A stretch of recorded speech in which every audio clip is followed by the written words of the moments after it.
Hey everybody, how y'all doing? First off, I'll make it in the first 30 seconds. iPhone 17 Pro OpenGate is better than Lumix's OpenGate right now in the 6K versus iPhone's, I think it's 4.2K OpenGate. That is my statement right up front. I will say this one more time again. The OpenGate that iPhone 17 has right now is better than the OpenGate that's on the Lumix S1ii, period. And that's that. But we're going to start there with the conversation. First and foremost, if you are a Lumix user, it's cool. Enjoy your camera. Have a good time with it. Shoot what you're going to shoot. Do your social media stuff, all that stuff there. You do have a great 3.3K OpenGate, 60 frames per second. That's a 422 All Intra. But surprisingly, Apple decided to say, I'm going to throw down the gauntlet. And I'm going to give you not only a 3:2 ratio, I'm going to give you ProRes. I'm going to jump it up to ProRes RAW. I'm going to read all the Bayer data off of the actual sensor, which happens to be a Sony sensor, by the way. And I'm going to give you a Chroma set of 444 versus the long op, or the Panasonic. I'll explain what long op here real quick is. It's a group of pictures stemmed off of one initial picture, and other pictures were kind of copied off of it. 420 Chroma set. What that really means in the end is iPhone gives you 60 seconds, 60 frames per second of real 60 frames of more color and more data to get better color with their Apple Log 2 than the Lumix has with its log. It's 420 and it's grouped up pictures where you really only have like 3 frames per second or 4 frames per second, and the rest are like copies of the original 4 frames shifted a little bit, which really does lower the amount of color you have to work with, which really does make it not as good. And the other part is too, it's a more compact camera for social media stuff if you're doing event type videos, which is what a lot of people have been talking about online when it comes to this, and then resetting the shot later for the social media stuff. And that's amazing. Now, if you happen to use the Blackmagic camera app with this, oh, thank you for jumping in. I appreciate that. If you have any comments, throw them in. Let me put that in there right now. Please feel free to comment. Feel free to comment. I'm multicasting on 4 different areas, so I don't see exactly where you're from, but actually, you're from Facebook. Thank you for jumping on from Facebook. Feel free to comment. Now, here's the thing when it comes to this. The reason why you're looking at the iPhone being better than Lumix is because 1, it's a compact device. 2, it's something you carry with you. 3, it's not obstructive when you're out there trying to catch videos in weddings and events. And 4, you can put it onto a gimbal like this. So this gimbal here is a Zuyan, no, it's what brand is this one? Phayotech. This gimbal has a fan built into it. You can do vertical or you can do horizontal, so you can decide which way you want the 3x2 to go by. It has a fan built into it. It has a power supply built into it, so you can run power to the iPhone if you want to, if you got a splitter. And you have a cold shoe right here where you can put the external hard drive on so that you can record in ProRes RAW All Intra. Now, you can still do a ProRes flavor internally, which is still better than our boy over there with Lumix, which is insane. Thank you for jumping in, watching on A.P.C. Video and audio. Thank you for jumping in there. If you're a fan of Lumix, I get it, because Lumix has been jumping in and hitting Sony and hitting Canon where they've never jumped into the 3:2 ratio.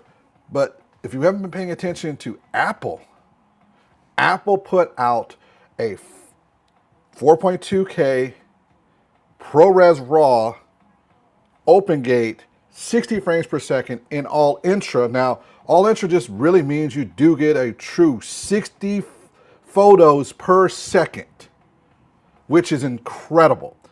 Whereas when it's the Lumix, which is a long op, which is basically a group of photos, they take one initial photo of this object here, whatever it is, they take one photo, and then it kind of makes copies of it.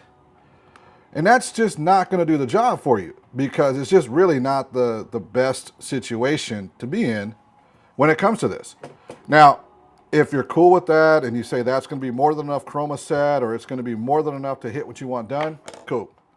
I'm okay with that if that's what you like. But to me, what I'm thinking is right now is Canon is the king with the C50 right now with the open gate just in commercial usage. Now, if you're doing like social media events, if you're doing the regular smaller events in the open gate area, you really are at Lumix at its 3.3, which is an All Intra, or iPhone with its ProRes RAW or ProRes and its 3x2 flavor.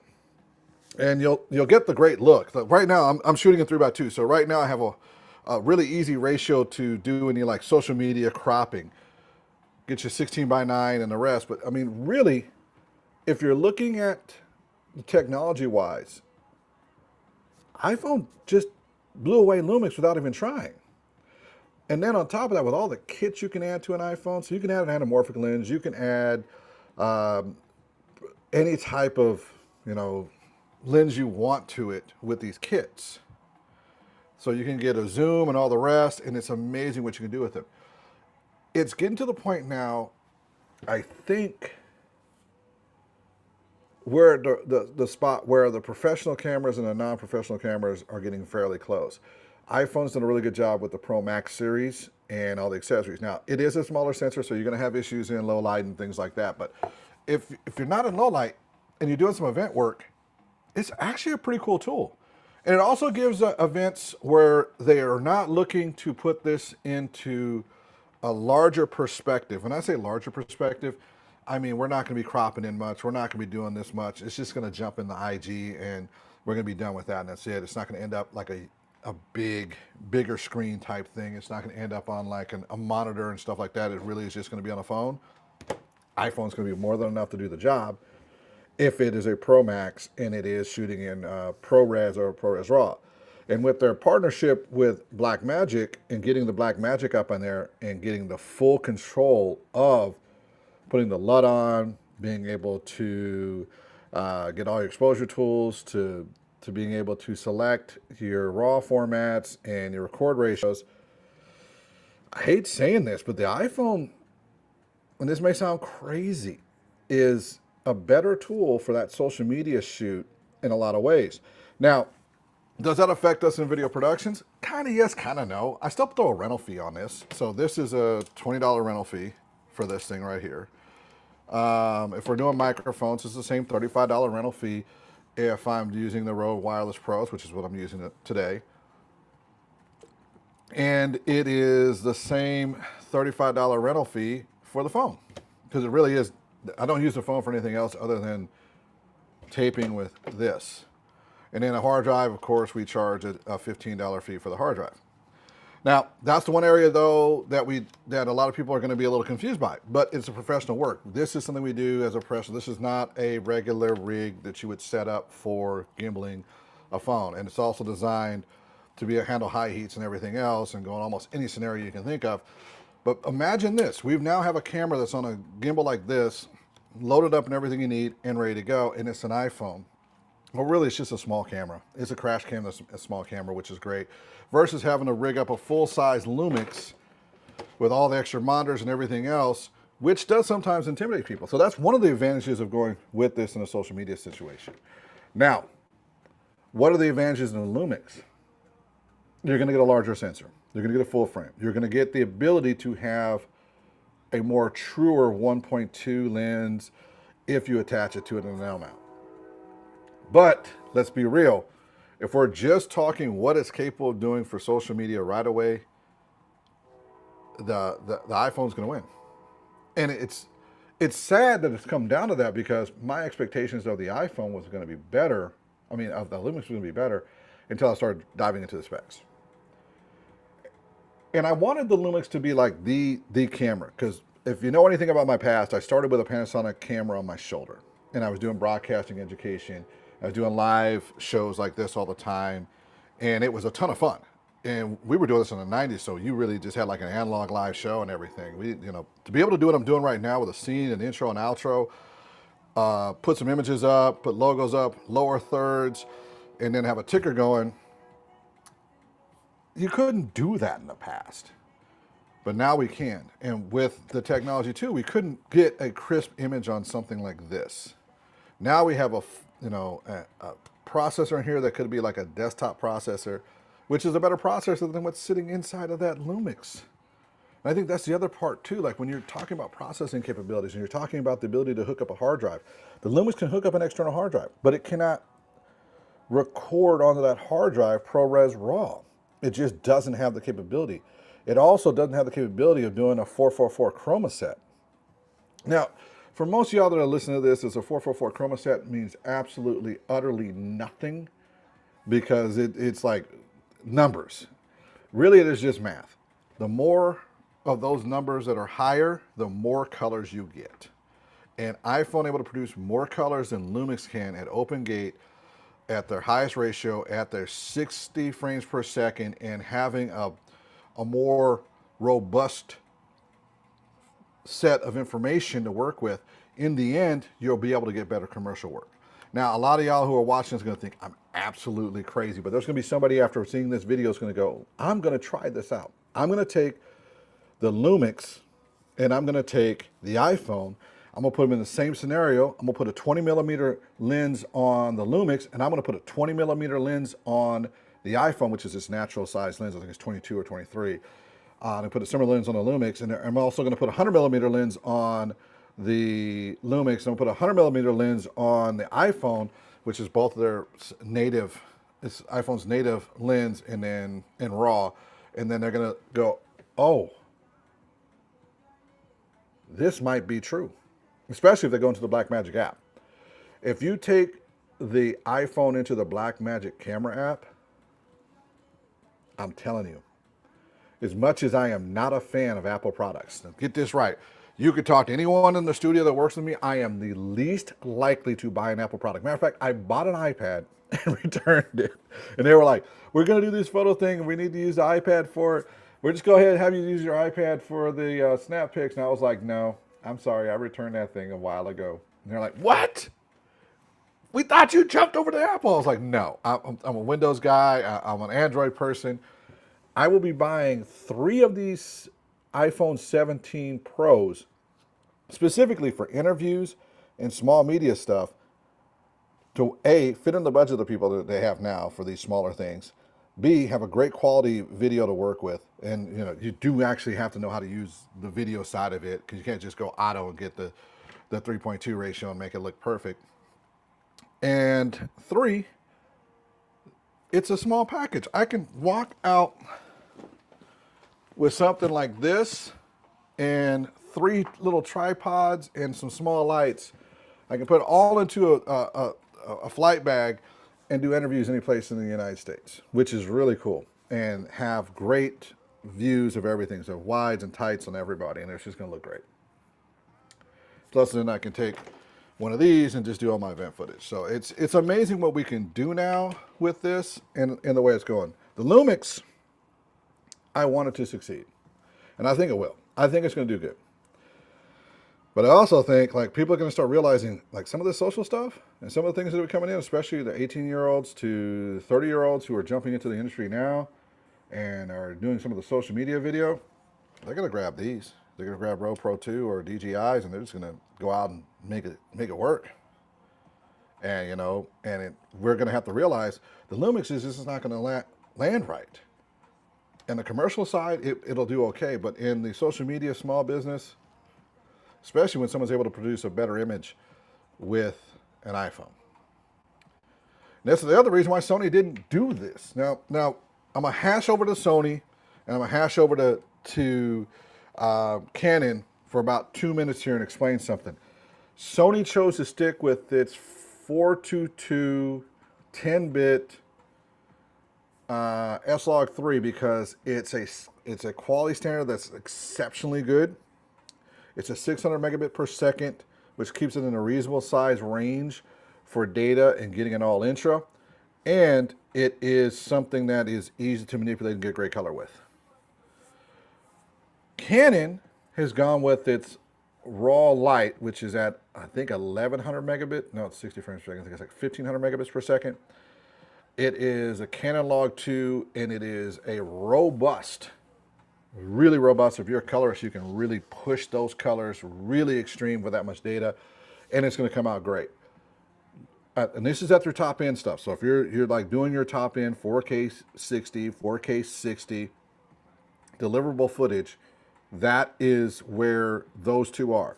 Now, key this back to Lumix.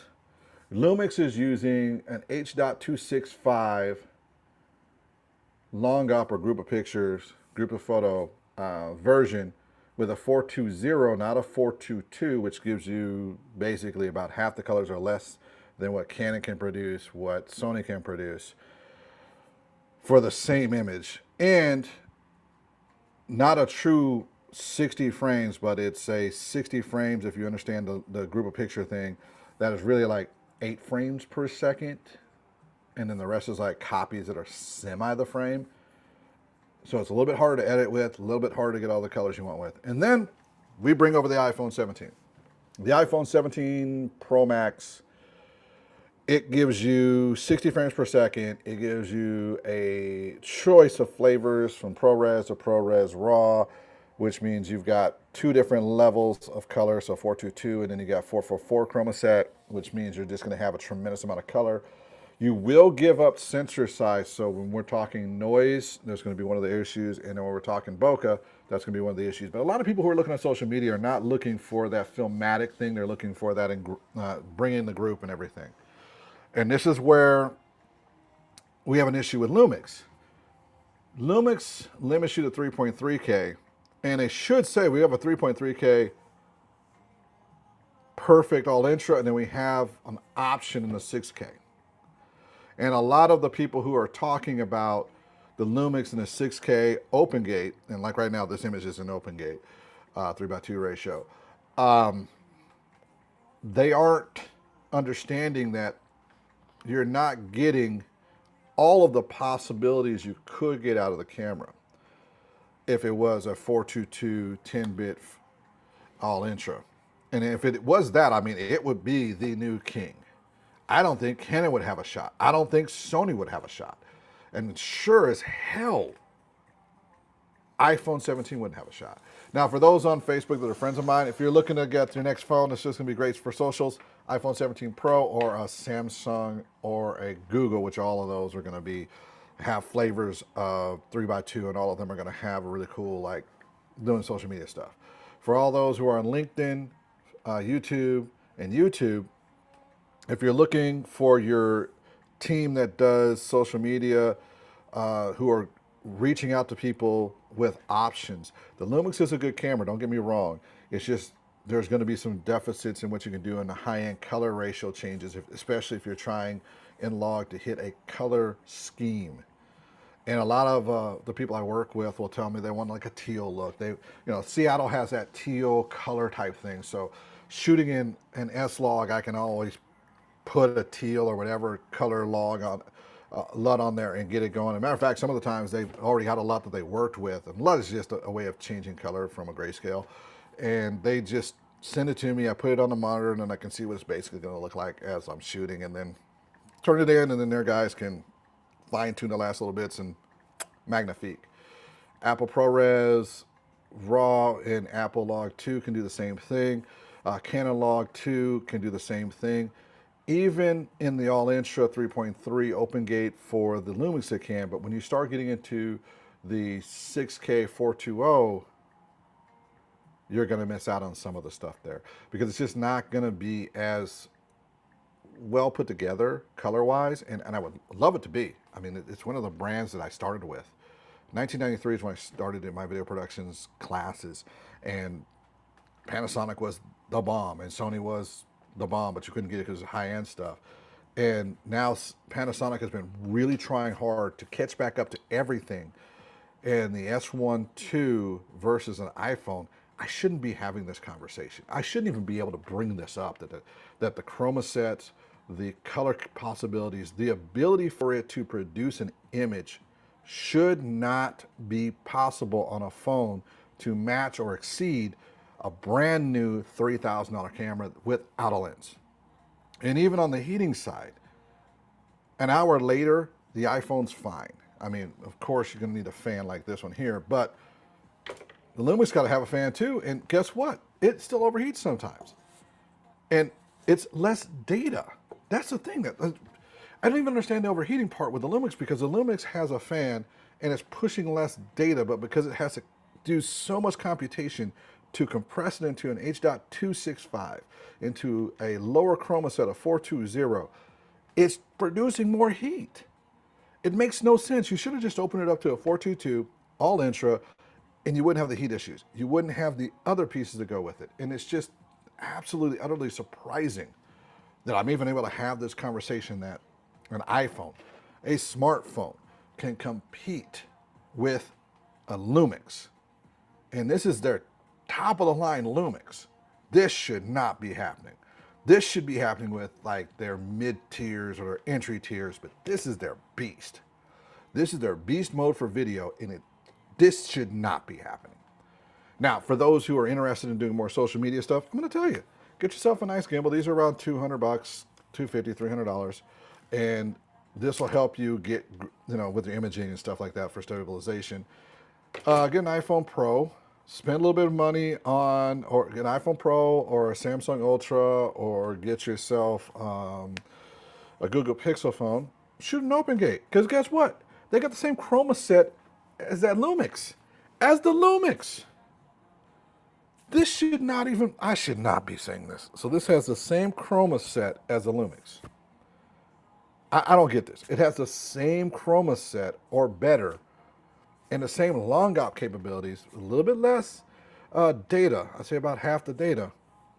You can get it from a Samsung S22, S24, a 25, and get a better codec sitting over in the iPhone.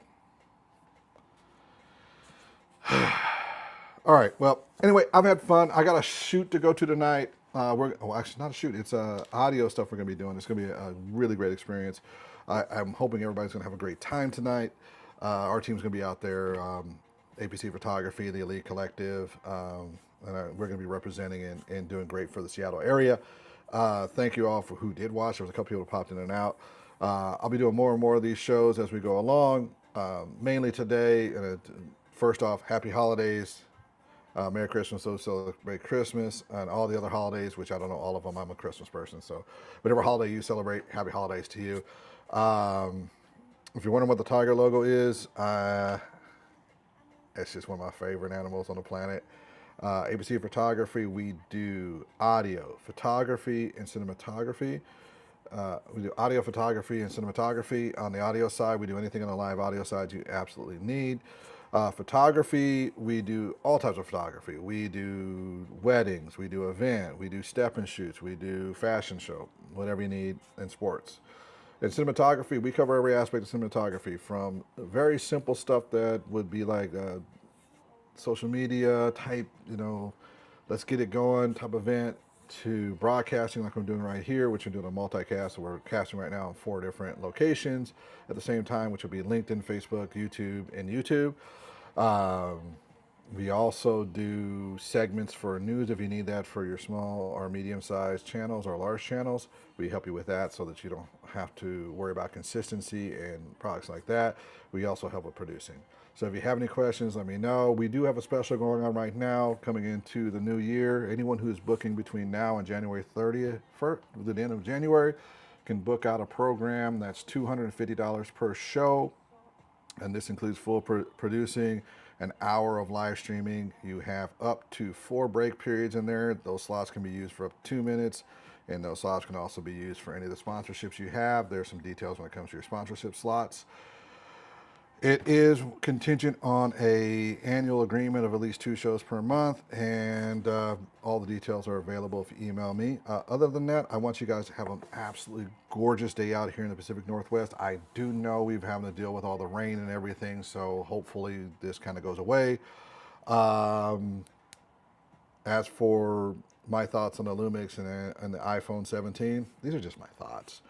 I've watched a lot of people talk about some crazy camera comparisons, and so this is one that popped in my head because I do a lot of social media type stuff, and you know, when you're out there shooting with a smartphone that gives you open gate, that gives you 444 raw footage, and then you start looking into a camera that I was thinking about being one of the, you know, the cameras to give to or advise to our new people in the business, and find out that it doesn't have the right stuff for it. It kind of, you know, it gets the hype, and I get the social media hype, but it kind of makes me go, oh, y'all can make some hype, but you realize that the product's not really where you want it to be.